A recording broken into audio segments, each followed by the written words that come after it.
Vamos lá então com o correspondente médico e você sempre participando com a gente aqui, viu? Vai lá no Twitter, deixa sua pergunta, sua dúvida, marca a gente, correspondente médico, e eu compartilho com o doutor Fernando Gomes. Tudo bem, doutor? Mais um dia. Mais um dia. Tudo ótimo, Elise. Vamos trabalhar. Vamos lá. Começamos falando sobre efetividade de vacinas. É um novo estudo da Agência de Saúde Pública da Inglaterra que mostra que as vacinas da Pfizer e da AstraZeneca são efetivas contra uma variação da cepa indiana do novo coronavírus. E segundo esse estudo, o imunizante da Pfizer tem... Opa, que já está aparecendo aqui na tela para a gente, ó. Segundo esse estudo, o imunizante da Pfizer tem 88% de eficácia na vida real contra essa variante. Isso após a segunda dose, como está aparecendo ali na nossa tela. Já a da AstraZeneca tem efetividade de 60% após a segunda dose. Doutor, tem aqui uma palavrinha interessante para a gente reforçar e até eu lhe perguntar. Aqui está dizendo que o imunizante tem eficácia na vida real contra a variante. O que é essa vida real?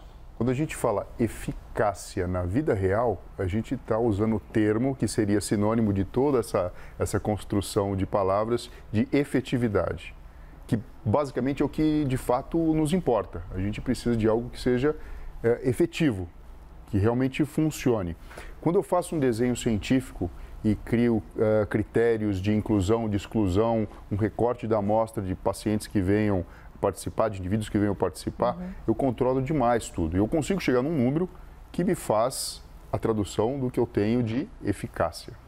Agora, quando eu jogo esses dados na vida real, no mundo prático, em que você não consegue controlar tudo e existe a questão do acaso, a questão de mudanças que você não tem sequer ciência que vão acontecer, você então trabalha com efetividade, que é de fato o que a gente precisa para combater a pandemia. E a gente pode até ir um pouquinho além na palavra eficiência, que é quando então eu faço o gerenciamento do custo, dos recursos que eu tenho para garantir que a efetividade aconteça. Então, quando eu observo, a partir do momento que surge uma variante, uma subvariante da variante indiana, e verifico o que acontece com cada uma das vacinas e chego num número, eu tenho então a efetividade. O que, basicamente, para a gente aqui é uma boa resposta, é um bom sinal. Pois é, temos ali então 88% de efetividade usando o imunizante da Pfizer e 60% de efetividade da AstraZeneca para combater esse bichinho aqui com esse nome cheio de letras e de números,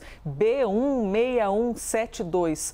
Doutor Fernando, assim que as variantes começaram a aparecer, logo elas trouxeram junto as interrogações, né? De será que os imunizantes vão ser eficazes? Então, esse tipo de estudo agora divulgado, ele vai ser cada vez mais frequente, certo? Porque se as variantes são difíceis de serem combatidas e fazem parte de um processo natural, para quase todos sempre as farmacêuticas, os laboratórios têm de ficar investindo nessas pesquisas. Sim, porque as variantes, elas não são um novo vírus, mas elas podem ter características tais que as vacinas desenvolvidas para uma base em comum, que seria o coronavírus, vamos falar assim, o modelo do coronavírus, talvez não tenha a sua efetividade na prática observada. Respondido então aqui para você esse assunto, coisa boa poder informar isso, em efetividade de vacina contra a variante. Mas temos mais um assunto aqui para trazer para você. A Anvisa autorizou os testes de um novo medicamento contra a Covid, baseado em células-tronco. O estudo de fase 2 vai envolver 100 voluntários. A tecnologia usada no remédio é chamada de terapia avançada e são produtos desenvolvidos à base de células ou genes humanos. Doutor Fernando Gomes já tem uma primeira pergunta aqui. Um remédio desenvolvido usando a base de células, genes humanos, o que é isso exatamente? Traduzindo, significa o quê? Em vez de você utilizar simplesmente um elemento químico que vem interferir no metabolismo da célula, quer seja favorecendo ou não um determinado característica da fisiologia, um processo inflamatório, uma mutação, uma alteração da própria célula, você tem então as próprias células que são utilizadas no desenvolvimento do corpo físico desempenhando esse papel. E quando a gente fala de célula-tronco, a gente está falando das células que podem dar origem a diversas células do próprio corpo físico. Esse estudo em específico, quando a gente fala fase 2, é para verificar se de fato ele tem a sua eficácia, se ele de fato funciona, sem dar um número total de eficácia, porque daí precisaríamos da fase 3. O que ele vai testar é se o paciente com Covid-19 que está desenvolvendo insuficiência respiratória, se ele recebe essa terapia à base de células-tronco, retiradas a partir das células de gordura, dos adipócitos, se isso diminui a sua manifestação clínica. Como? Ajudando na reparação do tecido pulmonar lesado. Então, esse é o racional teórico de um tipo de tratamento que é considerado avançado, porque de fato necessita de muita tecnologia e entendimento diferente da fisiologia do corpo humano. Doutor, quando a gente fala então de um estudo com um medicamento baseado em células-tronco, a gente está falando de uma tecnologia diferente.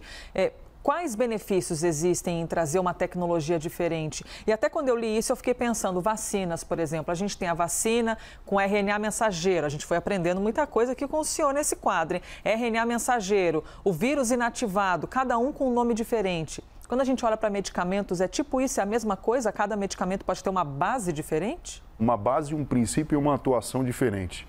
Se eu estou aplicando célula-tronco, eu estou tendo como alvo principal a regeneração e a reparação do tecido que está lesado, do tecido e das células que estão lesadas, que acaba sendo um pouquinho diferente de quando eu uso uma vacina, que eu estimulo o sistema imunológico a produzir defesa pelo corpo, ou então quando eu uso algo que vá modular a resposta inflamatória, como por exemplo o corticoide, que é um anti-inflamatório hormonal, ou então, por exemplo, um anticoagulante que interfere na formação de trombos. Eu falei aqui elementos que já são utilizados e estão consagrados no tratamento do coronavírus. Quantos nomes, hein? Quantas palavrinhas. De vez em quando a gente fica confuso, você fica com esse sentimento. E tudo bem, né? Faz parte do processo, porque a gente já lida com o sentimento de medo, de insegurança. E ainda a gente tenta aprender também o que é tudo isso desse mundão da ciência. Por isso que existe esse quadro, viu? Para ir traduzindo para vocês todos esses nomes, muitas vezes difíceis. A gente traz agora o próximo assunto que, puxa vida, chamou muito a atenção, que foi a morte de pelo menos 21 pessoas em uma ultramaratona na China. Você viu essa notícia? Se você não viu, a gente te conta agora, viu? Era uma corrida de montanha, mais de 170 participantes. E essa corrida... Aí tem algumas imagens. Começou num dia ensolarado, os atletas com roupas finas, roupas leves. Havia a previsão de uma mudança de temperatura, mas nada além daquilo habitual, né? Que a gente está acostumado a um ventinho a mais, de repente uma chuva. Só que, de repente, entrou um vendaval, chuva gelada, chuva acompanhada de granizo e essa queda de temperatura foi bastante radical e os corredores apresentaram quadros de hipotermia. Por causa disso, mais de 20 atletas não resistiram e morreram.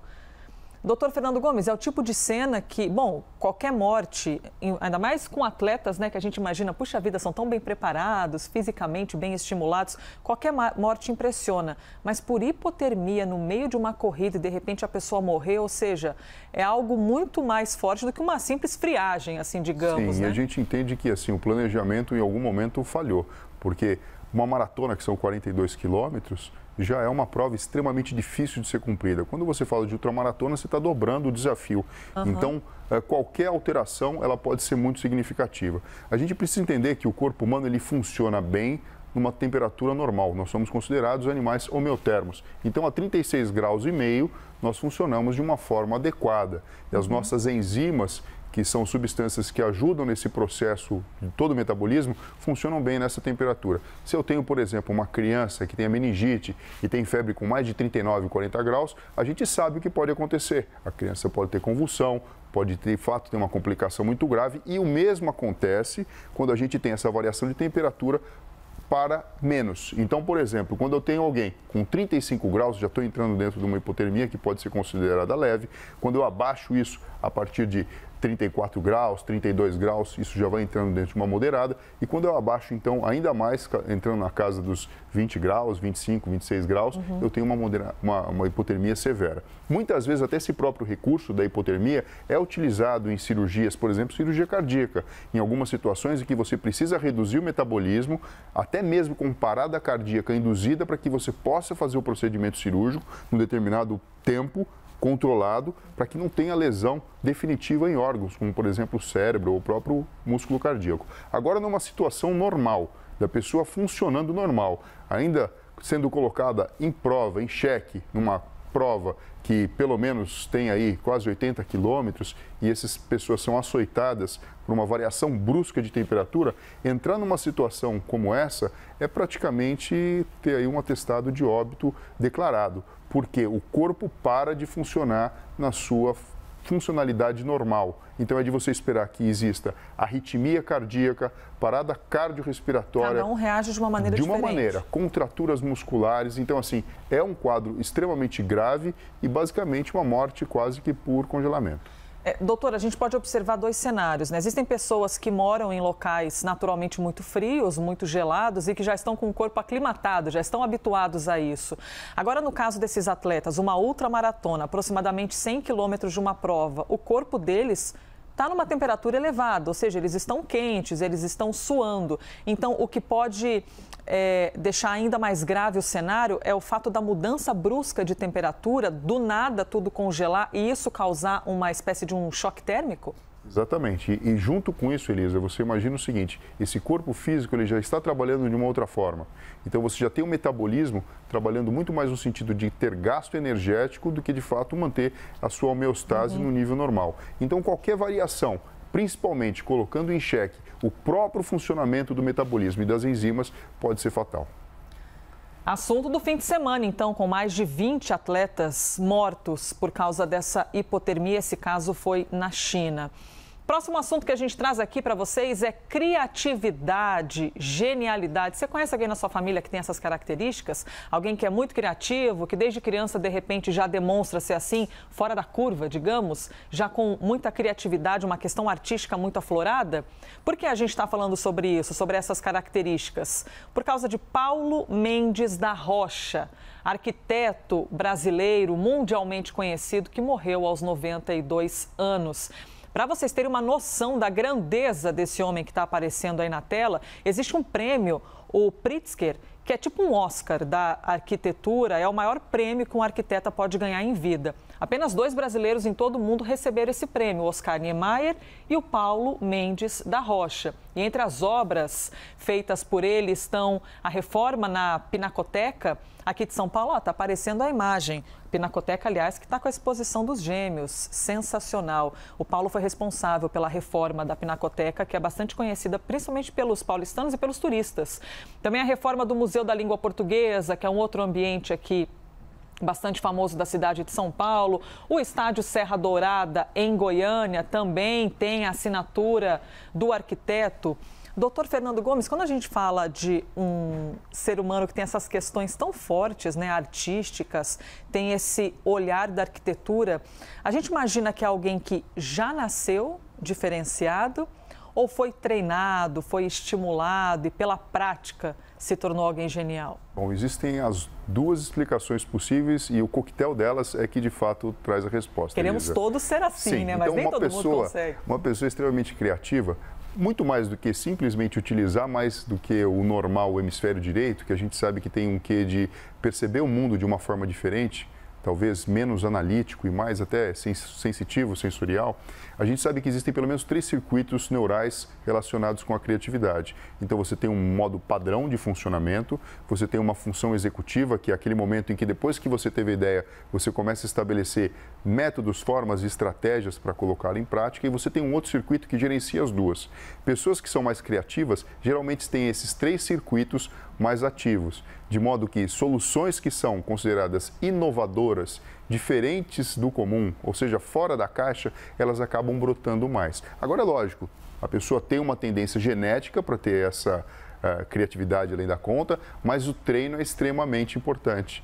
Então, muitas vezes, uma pessoa que teve a possibilidade de se dedicar por gosto mesmo, por exemplo, à arquitetura, tem como manifestar no mundo físico a sua genialidade e a sua criatividade. Ao passo que, de repente, uma pessoa que não se dedicou, não teve oportunidade, tem lá uma genialidade escondida. Doutor, e a gente percebe que algumas pessoas têm mais de uma frente quando a gente fala em criatividade. Por exemplo, a gente está falando aqui do Paulo Mendes da Rocha. Ele tinha a condição de observar matematicamente um ambiente e, como arquiteto, conseguir produzir algo ou reformar, que é o exemplo de alguns locais aqui de São Paulo. Também observar as questões comportamentais de isso aqui é bonito, é bom, mas é útil para alguém? As pessoas vão se sentir à vontade aqui dentro? E sem contar as questões da beleza, né? De obras que impressionam. Algumas pessoas têm essas características, né? De terem talento para mais de um olhar e conseguir reunir isso em uma única pessoa. Sim, e quando consegue, principalmente, colocar isso em prática, porque você pode ter uma grande sensibilidade e a arte acaba sendo a forma de você transbordar isso de uma forma extremamente rápida. O método científico, ele também traz essa possibilidade, viu, Elisa? Porque a própria ciência, ela tem que criar, tem que ter pensamentos que sejam realmente inovadores para a gente construir uma vacina, um tratamento diferente. Sim, ou algo assim. Uma cirurgia. Sim, mas a arte em si, ela traz essa facilidade. Então, pessoas que têm uma sensibilidade maior que o comum, principalmente para entender o belo, entender o útil, entender o que mexe com o povo como um todo e principalmente conseguir colocá-la na prática, são pessoas que são admiráveis e acabam sendo referência para todos nós que desejamos ter uma mente criativa e cheia de beleza e felicidade. Que a história de Paulo Mendes da Rocha sirva de exemplo. Morreu aos 92 anos. Deixa eu agradecer aqui algumas mensagens que chegaram. Puxa vida! Esse nome aqui está sem o... Não tem nem como dizer o nome dessa pessoa aqui, que não está dizendo o nome dela, mas eu quero agradecer ao Jorge, ao Marcos, Edmar, Marcelo, o Garcia, o Boris, João, Luan. É muita gente mandando para a gente aqui, incluindo perguntas sobre vacinação em adolescentes. Vou guardar essa questão que chegou aqui sobre vacinação em adolescentes e num próximo episódio explicar com o doutor Fernando Gomes quando isso deve ocorrer, principalmente aqui no Brasil. Doutor Fernando, obrigada por mais um dia. Obrigado a você, Elisa, e pessoal, até breve. Este foi mais um Correspondente Médico.